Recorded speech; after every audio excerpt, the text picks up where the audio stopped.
மீன் ஊறுகா பண்ணுற ப்ராசஸ் தான் நம்ம இப்போ பண்ண போகிறோம்.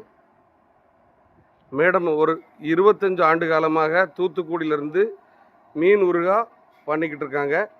அவங்களுக்கு நம்ம மீன் ஊறுகா சப்ளை பண்ணக்கூடிய எல்லா மிஷினரியும் சப்ளை பண்ணுறோம்.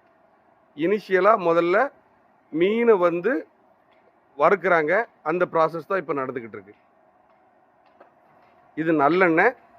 அவங்க இந்த அடுப்பு வாங்குறாங்க. இந்த அடுப்பு இன்னைக்கு இருக்கிற கேஸ் பிரச்சனைக்காக ஆயில் அடுப்பு, வேஸ்ட் ஆயிலிருந்து எரியக்கூடிய அடுப்பு வச்சு முதல்ல ப்ராசஸ் பண்ணுறாங்க.